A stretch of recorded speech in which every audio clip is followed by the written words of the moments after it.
Bismillahirrahmanirrahim. Alhamdulillahirabbil alamin wassalatu wassalamu ala asyrafil anbiya'i wal mursalin wa ala alihi washabihi ajma'in. Assalamualaikum warahmatullahi taala wabarakatuh. Nama saya Abdul Hadi bin Saluddin dan kelas episode 101 dan hari ini saya akan terangkan tentang sebuah tajuk iaitu metodologi Al-Quran bagi peranan penerapan akidah untuk memantapkan dan mengukuhkan keimanan seseorang Muslim. Jadi ini untuk sahaja PIK 1084. Okey, jadi kita sebagai seorang Muslim, kita kenalah kita ada akidah, iaitu akidah Islam. Kita berpegang kepada ajaran Islam. Jadi bagaimana Al-Quran ni dia boleh membantu dalam menerapkan akidah untuk kita memantapkan dan mengukuhkan keimanan seseorang Muslim macam kita. Dan apa kaitannya akidah dengan iman? Jadi akidah ni dia sangat berkait rapat. Kalau akidah kita betul, maka iman kita akan betul. Macam kalau akidah kita kepada Islam, kita akan percaya kepada Allah, Rasulullah semua itu kan. Jadi kita perlulah mempunyai akidah yang benar lah. Okay. Jadi apa itu metodologi? Metodologi menurut Kamus Dewan edisi keempat, metodologi membawa maksud sistem yang merangkumi kaedah dan prinsip yang digunakan dalam sesuatu kegiatan atau disiplin. Maksud lain bagi metodologi ialah kaedah, jalan, teknik, gaya ragam, rentak, corak dan sistem. Dan metodologi juga bermaksud ilmu tentang metod atau disiplin yang digunakan semasa melakukan kajian tertentu untuk mencapai tujuan tertentu. Jadi dekat sini apa yang dimaksudkan ialah cara bagaimana metodologi itu adalah cara. Jadi dekat sini Al-Quran tu bagaimana Al-Quran untuk kita untuk menerapkan. Jadi Al-Quran bagaimana cara kita nak ambil macam mana Al-Quran tu boleh menerapkan. Jadi melalui ayat-ayat Allah, ayat-ayat daripada Al-Furqan, daripada Al-Quran. Jadi ayat tu kita tak boleh sangka lagi, memang dari segi logik akalnya mesti betul. Memang logik. Kalau orang yang tak fikir saja, macam orang yang tak fikir saja, dia akan menolak ayat-ayat Al-Quran. Dia orang hanya baca tapi dia orang tak fikir pun. Dia orang hanya fikir, dia orang tidak fikir, dia orang tak fikir pun pasal benda tu. Jadi di sini melalui ayat-ayat Al-Quran nanti saya akan terangkan beberapa ayat Al-Quran yang menunjukkan tentang hebatnya dan macam mana dia dapat mengukuhkan kita punya akidah. Seterusnya, setelah kita tengok apa itu Al-Quran. Al-Quran pada bahasa mempunyai beberapa makna iaitu mengumpulkan dan menghimpunkan. Dan qiraah ni bacaan. Macam kita sekarang biasa kita dengar tilawah. Dan ini ialah qiraah. Bererti menghimpunkan huruf-huruf dan kata-kata satu dengan yang lain dalam satu ucapan yang tersusun rapi. Al-Quran pada mulanya seperti qiraah, iaitu masdar infinity dari kata qiraah, qiraatan, Quranan. Allah SWT berfirman dalam surah Al-Qiyamah, A'udzubillahi minasyaitonirrajim, Inna alaina jam'ahu wa Qur'anah, Faiza qara'nahu fattabi' Qur'anah. Maksudnya, sesungguhnya atas tanggungan kamilah mengumpulkan di dadamu dan membuatmu pandai membacanya. Apabila kami telah selesai membacakannya, maka itulah bacaan itu. Jadi, itulah Al-Quran. Jadi Al-Quran ini sangat penting untuk orang Islam sebab ini adalah sumber utama bagi umat Islam. Iaitu kita ada dua pegangan, iaitu kita pegang kepada Al-Quran dan As-Sunnah. Jadi Al-Quran ini sangat-sangat penting.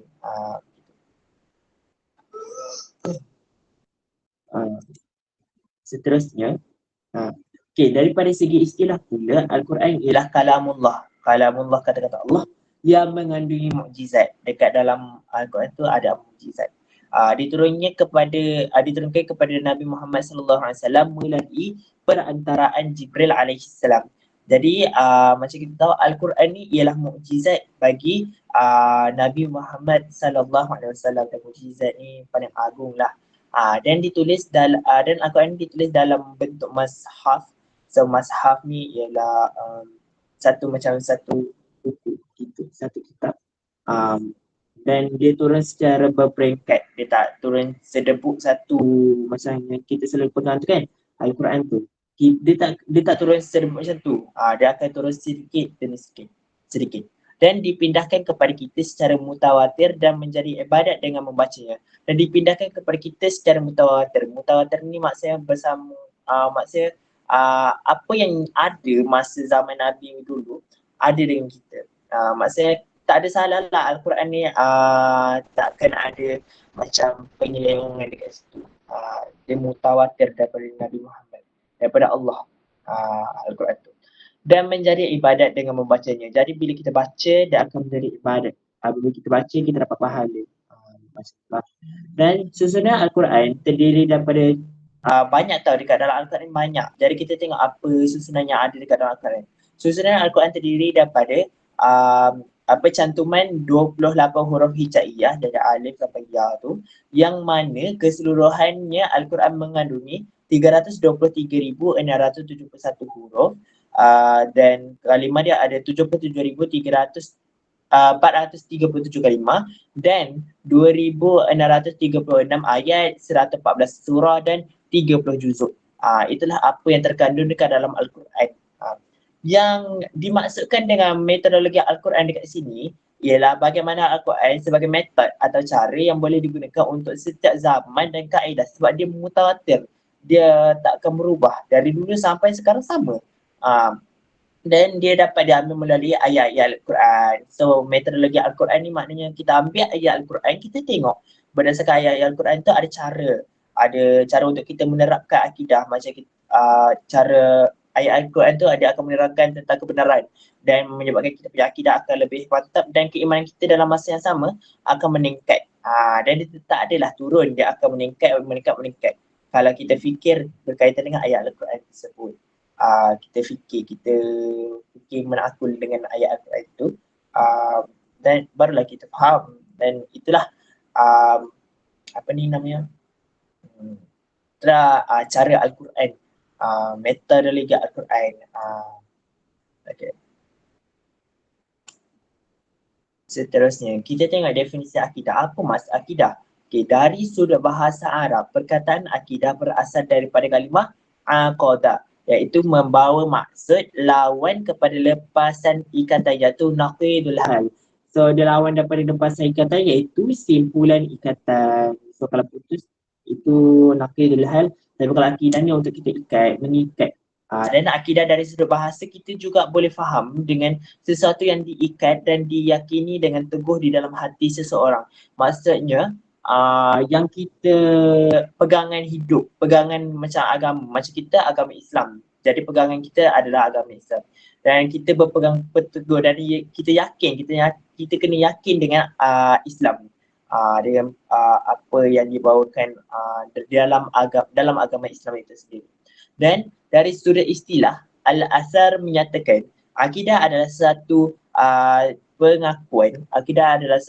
pengakuan di dalam hati yang mententeramkan jiwa dengannya sehingga membawa kepada keyakinan yang teguh yang tidak ada keraguan dan syak padanya. Okay, jadi apabila kita ada akidah dengan macam akidah Islam ni, dia adalah satu pengakuan. Kita mengaku dengan Islam, kita mengaku dengan kebenaran Al-Quran. Jadi bila kita mengaku, kita punya jiwa akan lebih tenteram dan kita tak akan ada syak wasangka dengan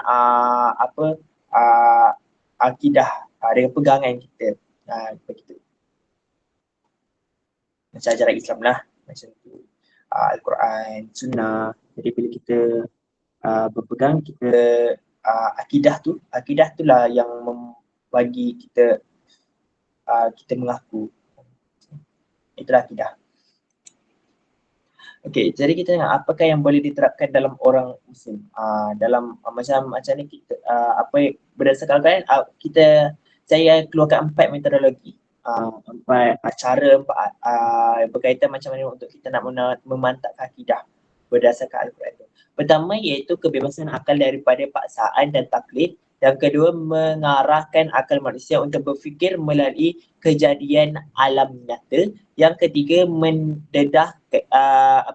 mendedahkan kepercayaan yang batil iaitu yang salah dan mengisbatkan kebatilan. Dia akan menunjukkan apa kepercayaan yang salah yang ada sekarang dari dulu sampai sekarang. Jadi kita akan tengok apakah kepercayaan yang salah macam agama ke gitu. Dan keempat, membentangkan akidah yang benar dan mengisbatkan kebenaran yang seterusnya. Okay, pertama kita akan tengok kebebasan akal daripada paksaan dan taklid. Okey, macam kita tahu akal. Okey, sebenarnya akal diiktiraf sebagai jalan manusia untuk kita berfikir. Jadi akal kita guna sebagai berfikir. Kalau ada otak, tak ada akal, tak boleh. Macam haiwan lah jadinya. Jadi kita ada otak, kita ada akal. Jadi kita gunakan akal untuk berfikir. Macam tu. Dan akal perlulah bebas daripada paksaan akidah dan taklid. Okey. Al-Quran tak pernah memaksa manusia untuk menerima akidah secara bulat-bulat tanpa berfikir. Jadi sebelum kita terima akidah, macam kita akidah Islam kan, kita terima, kita kena fikir. Kita tak boleh terima kita tak boleh terima bulat-bulat. Sebab kalau kita terima bulat-bulat, dia akan menyebabkan kita rasa macam ragu-ragu. Nanti akan rasa macam ragu-ragu. Nanti kita boleh jadi murtad daripada agama tersebut. Okey, daripada agama Islam. Jadi kita tengok Al-Quran tidak memaksa. Sebagaimana contoh firman Allah dalam surah Al-Isra ayat 36 iaitu a'udzubillahi minasyaitonirrajim wa la taqfu ma laysa laka bihi ilm innas sam'a wal basara wal fuada kullu ulaika kana anhu mas'ula. Maksudnya, dan janganlah engkau mengikut apa yang engkau tidak mempunyai pengetahuan mengenainya. Sesungguhnya pandangan dan penglihatan serta hati semua anggota itu tetap akan ditanya tentang apa yang dilakukan kelak nanti. Jadi melalui ayat ini jelas menunjukkan bahawa kita tak boleh ikut sewenang-wenangnya tanpa kita fikir dahulu, tanpa kita ada ilmu. Jadi kita kena ada ilmu sebelum kita percaya sesuatu perkara. Macam nak masuk Islam kan, kita kena tahu apa pun Islam ni, dalam Islam ni ada apa. Kita kena fikir dulu, betul ke Islam itu ini ni.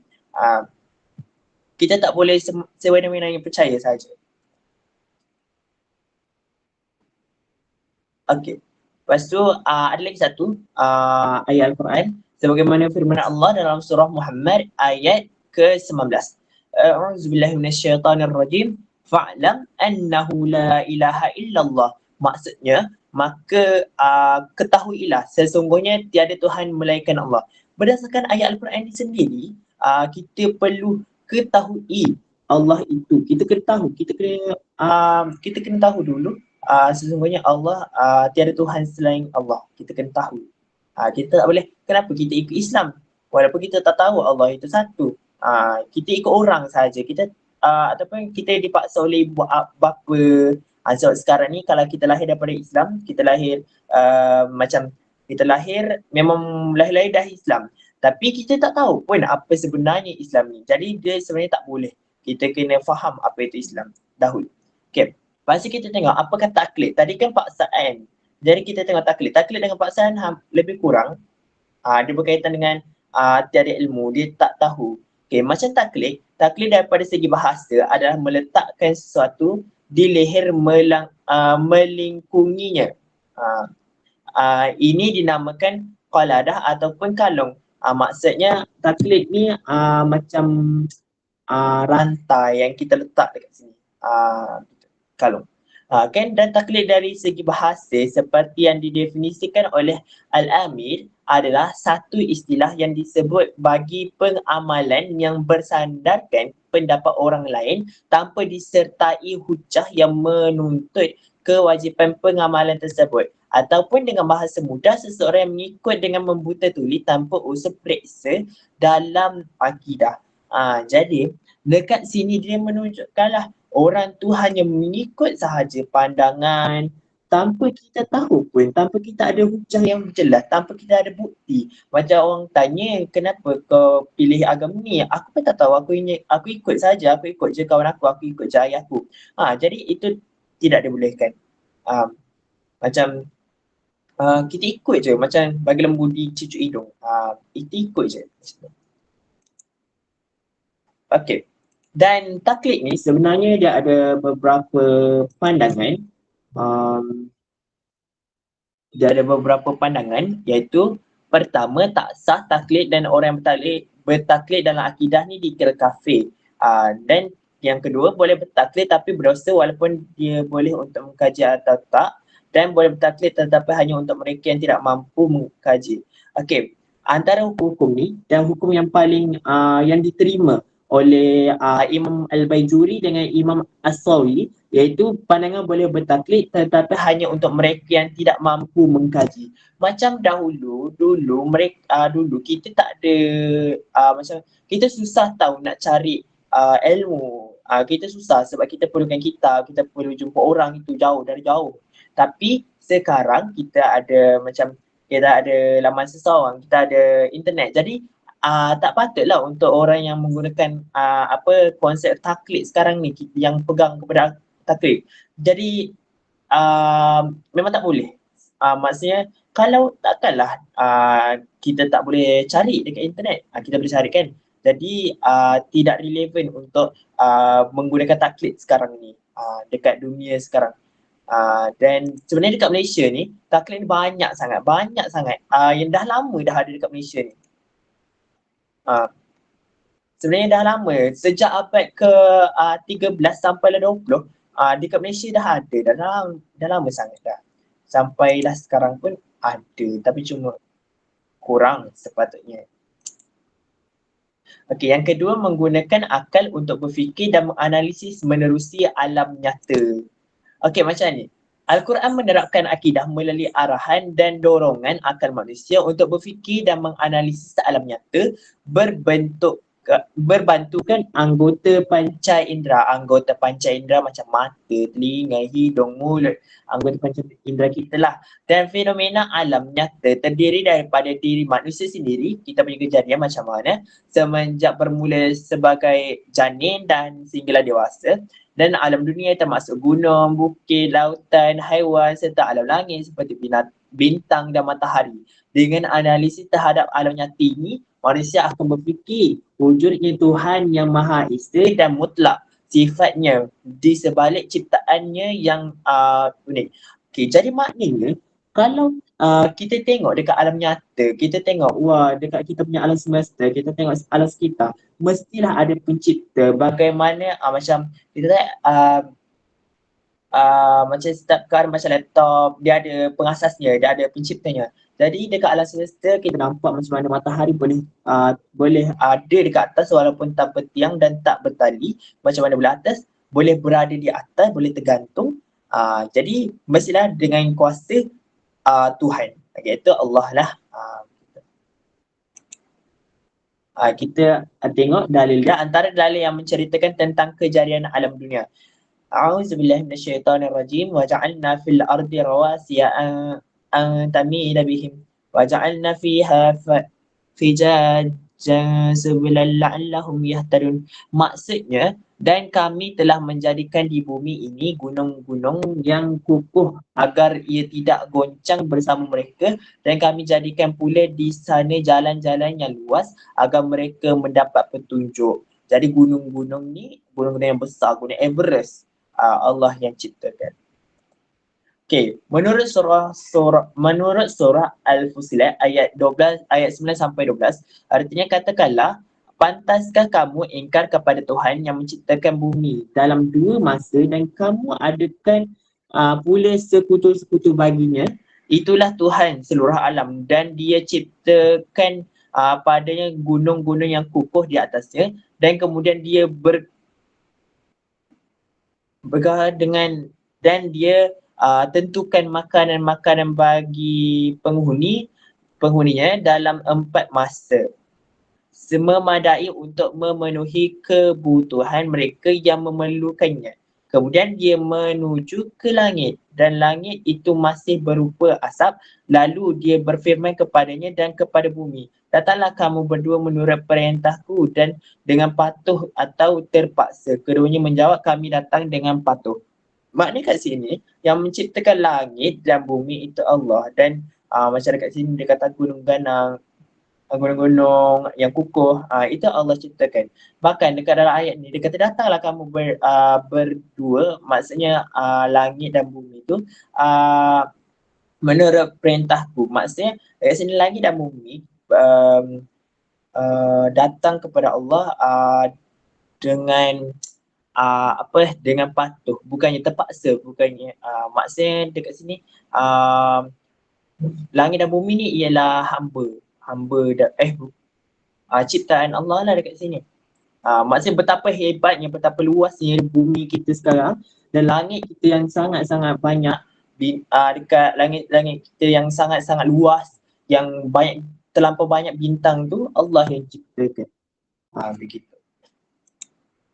Okey, surah An-Nazi'at ayat ke-47. Was-samaa'a Bismillah, a'udzubillahi minasyaitonir rajim.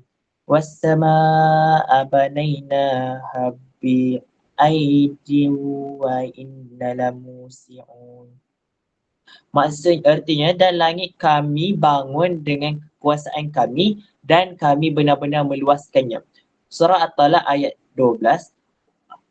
A'udzubillahi minasyaitonir rajim. Allahul ladzi khalaqa sab'a samawati wa minal ardi mislahun yatanazzalul amru bainahunna lita'lamu annallaha 'ala kulli syai'in qadir.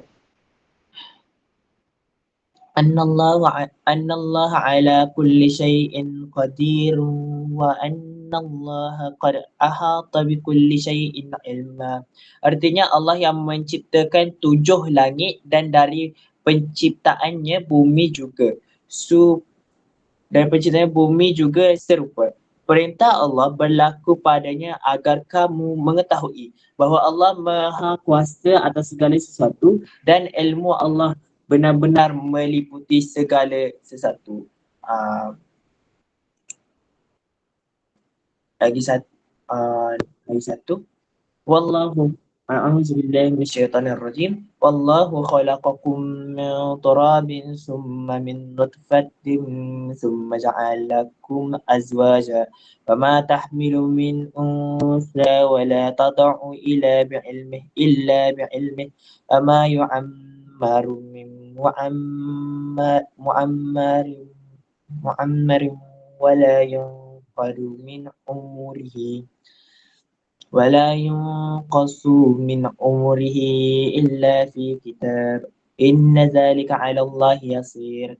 Dan Allah menciptakan kamu dari tanah, kemudian dari setitik air benih, kemudian ia menjadikan kamu berpasangan lelaki dan perempuan, dan tiada mengandung seorang perempuan seekor betina, dan tidak pula satu-satunya melahirkan anak yang dikandungnya melainkan dengan keadaan yang diketahui Allah, dan tidak diberikan seseorang berumur panjang, juga tidak dijadikan seseorang pendek umurnya, melainkan ada kadarnya di dalam kitab ilahi. Sesungguhnya yang demikian itu mudah sahaja kepada Allah. Jadi dekat sini dia menunjukkan daripada kejadian manusia, daripada kita, macam mana kita boleh lahir, dan tentang umur kita. Allah berdasarkan ayat ini Allah menerangkan tentang penciptaan manusia sendiri. Dan sebab berdasarkan ayat itu kita boleh nampak bahawa segala sesuatu yang ada dekat alam semesta ini diciptakan oleh Allah, dan yang terlampau ramai benda-benda yang sangat mustahil untuk manusia lakukan, untuk manusia cipta, macam matahari, macam bintang, bahkan dekat macam bintang dekat langit terlampau banyak, lebih daripada 300 million tak silap saya dekat dalam Bima Sakti. Sangat banyak, tetapi Allah mampu ciptakan, mampu menjadikan, membentuk, begitu. Dan yang ketiga, mendedahkan kepercayaan yang batil dan mengisbatkan kebatilan. Jadi dekat kita sekarang macam kita akan tengok apakah kepercayaan yang batil, kepercayaan ajaran yang batil yang salah. Sebab kalau kita yang betulnya Islam dan yang lain itu salah, jadi berdasarkan ayat Al-Quran kita akan tengok ajaran-ajaran yang salah, ajaran-ajaran yang telah dikatakan oleh Allah SWT itu salah. Okay. So, first, pertama sekali fahaman ateisme. Okay, menurut kita Al-Islam wal Aql, menurut kita Al-Islam wal Aqlu, fahaman ini tidak percaya kepada kewujudan secara mutlak, kewujudan Tuhan secara mutlak, mengingkari metafizik, kebangkitan dan risalah. Mereka hanya berpegang dengan logik akal semata-mata. Okay. Sebagaimana firman Allah, A'udzubillahi minasyaitonirrajim. وقالوا ما هي إلا حياتنا الدنيا نموت ونحيا وما يهلكنا إلا الدهر وما لهم بذلك من علم إن هم إلا يظنون. Maksudnya dan mereka berkata tiadalah hidup yang lain selain daripada hidup kita di dunia ini. Kita mati dan kita hidup silih berganti dan tiadalah yang membinasakan kita melainkan edaran zaman. Padahal mereka tidak mempunyai sebarang pengetahuan tentang hal itu. Mereka hanyalah menurut sangkaan semata-mata. Jadi berdasarkan ayat ini dia menunjukkan tentang ateisme, pegangan ateisme. Mereka mengatakan mereka hanya berpegang kepada logik, tetapi itu hanyalah sangkaan. Menyangka kalau mereka pegang kepada logik, mereka mengkaji, sudah tentu mereka tidak akan menolak tentang kewujudan Al-Quran, kewujudan Tuhan, dan insyaAllah mereka akan percayalah. Dan itulah menunjukkan kesesatan ateisme. Mereka tidak percaya adanya Tuhan. Mereka hanya berfikir, mereka hanya nampak dan mereka mengatakan berdasarkan logik akal, berdasarkan sangkaan mereka.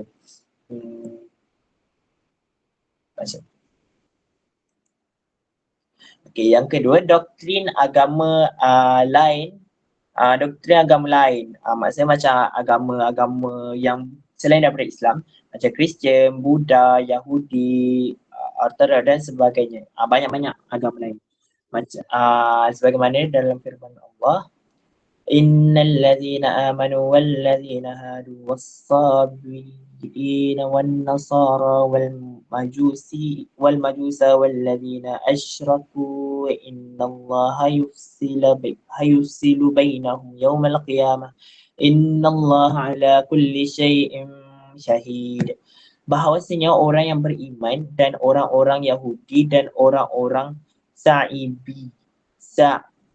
Sa'abiyain dan orang-orang Nasrani dan orang-orang Majusi serta orang-orang musyrik, sesungguhnya Allah akan memutuskan hukumnya di antara mereka pada hari kiamat. Kerana sesungguhnya Allah sentiasa memerhati dan menyaksikan tiap-tiap sesuatu. Jadi dekat sini Allah muka dengan orang-orang yang berpegang kepada ajaran-ajaran yang sesat yang bukan, yang selain daripada ajaran Islam.